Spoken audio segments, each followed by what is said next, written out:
Christine Moore, who you keep hearing about, who initiated this investigation 3 weeks after Thomas Show filed this complaint. She's going to testify, we believe, in this preliminary hearing.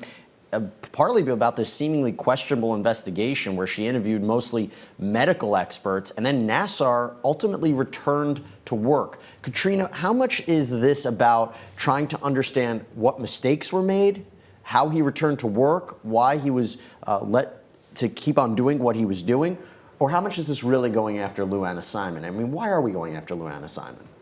I mean, I think that they want to hold someone responsible. He was working at that university during a lot of the time that he was abusing these girls, and I'm sure that they feel that the president should have somehow been aware of this and put a stop to it. This happened 2 years before the allegations really went public, so you have to think about how many girls might have been saved from him if this had been stopped sooner. This is a preliminary hearing. How are they doing so far, creating enough evidence by the state to go forward with a trial?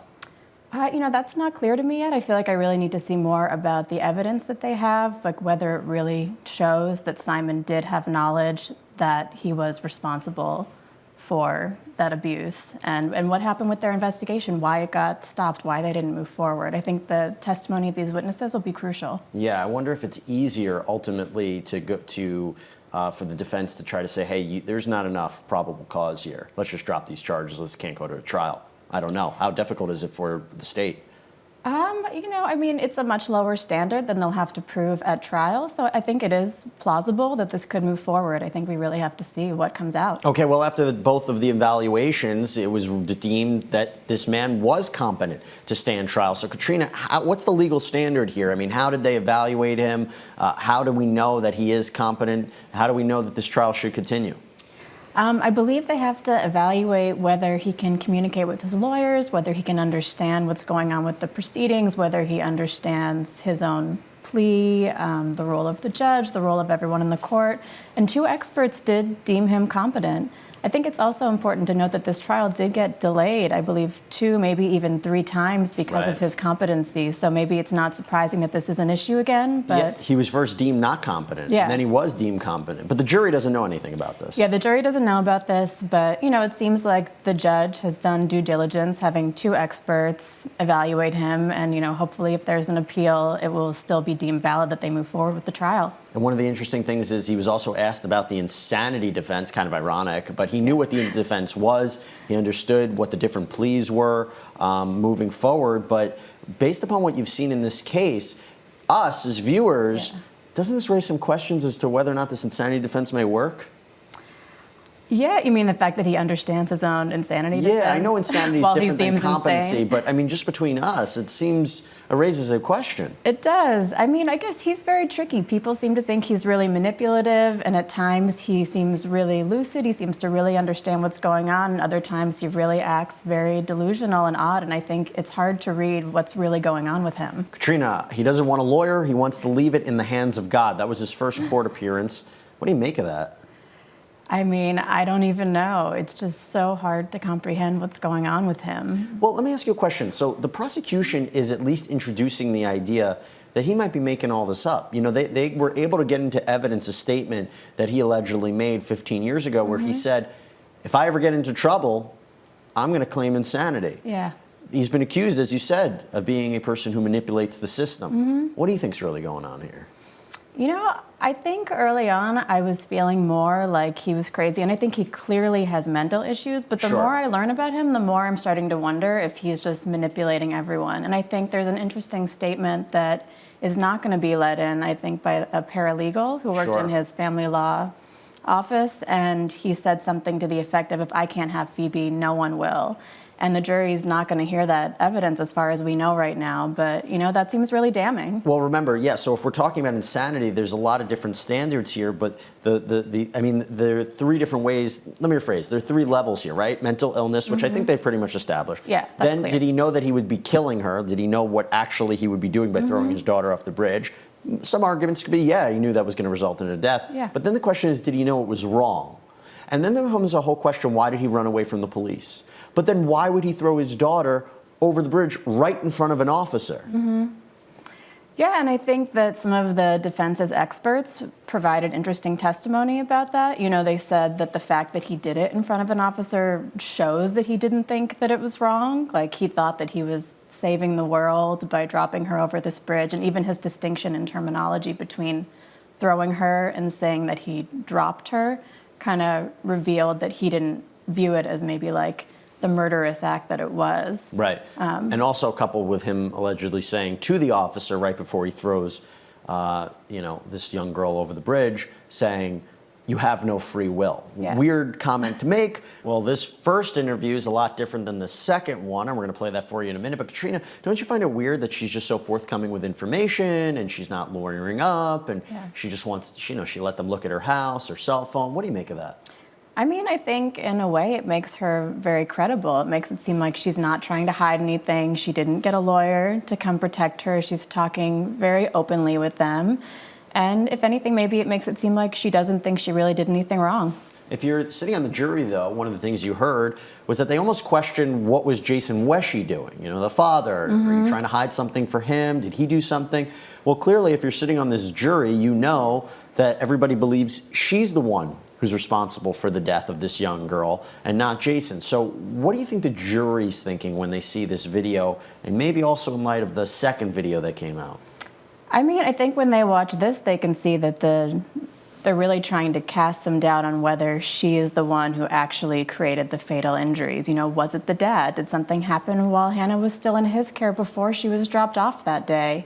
But I think once we see the second video, you start to learn a lot more about what happened in Parton's house. Okay, so even besides the hitting part, which we're not up to, the fact that she admitted to lying about how Hannah fell. The first interview, she said to detectives, Hannah collapsed when she walked in asking for a donut. Then she says in this interview that the girl fell, on steps, tripping over the blanket. Then she finally says, well, she fell while I was holding her. She gets emotional, claims it's her fault. What is the defense going to do with these conflicting narratives? I think they might try to say that this was a coercive interview. I mean, the police are interrogating her, very rigorously, and maybe they'll try to cast doubt on what happened in that room. But there are definite inconsistencies showing up in her story, and I think she might regret not lawyering up earlier. Yeah, I mean, the other way that I see it is she could say, look, I felt it was my fault. I couldn't bear to make this, I feel it was my fault, I did this. I never hit her, I never think like that, but it was I should have held on to her longer, and that's why she wasn't as forthcoming. And the stories keep on changing. Katrina, she admits to shaking this child. She admits at another point to slapping her on the head. Yeah. I mean, this is what we were all waiting for, because we had heard about rumors about this, and now we finally see, and the jury finally sees her admitting to this. So what is the defense going to do here? I know they're going to call their own specialists to talk about how the injuries, they have their own theory about what caused these injuries, but this is a huge blow.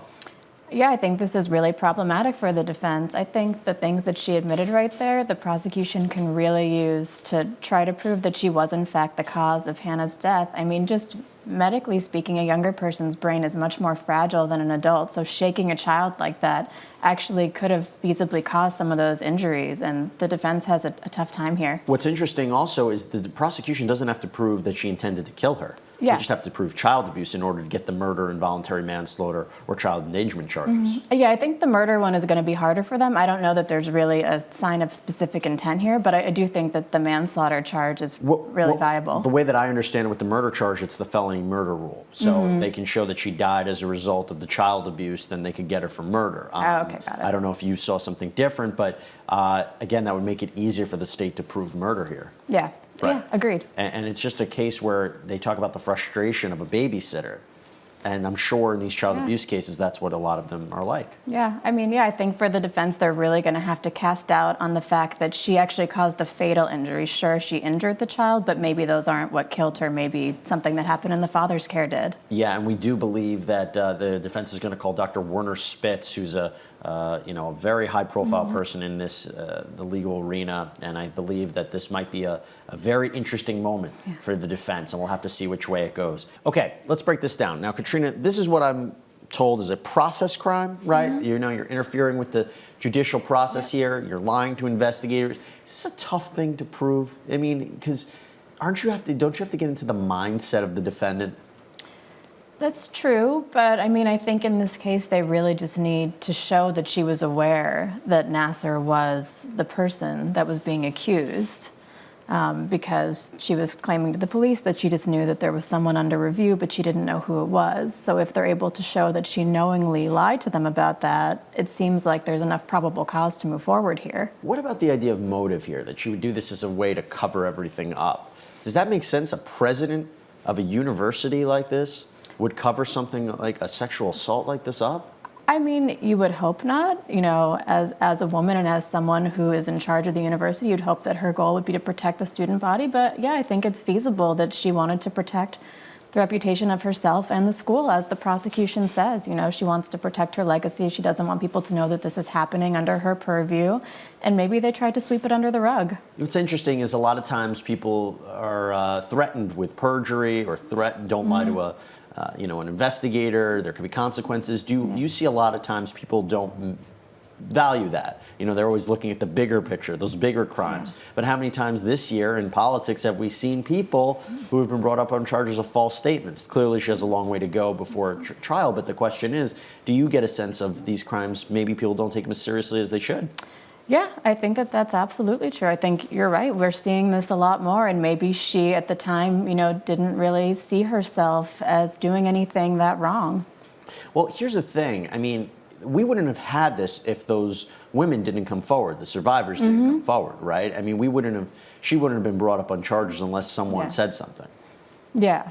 And that's the most amazing thing. I mean, those sentencing hearings we saw with Nassar was all a result of the women coming forward and speaking out. What's scary is it's alleged that they came out forward to speak out and no one helped them.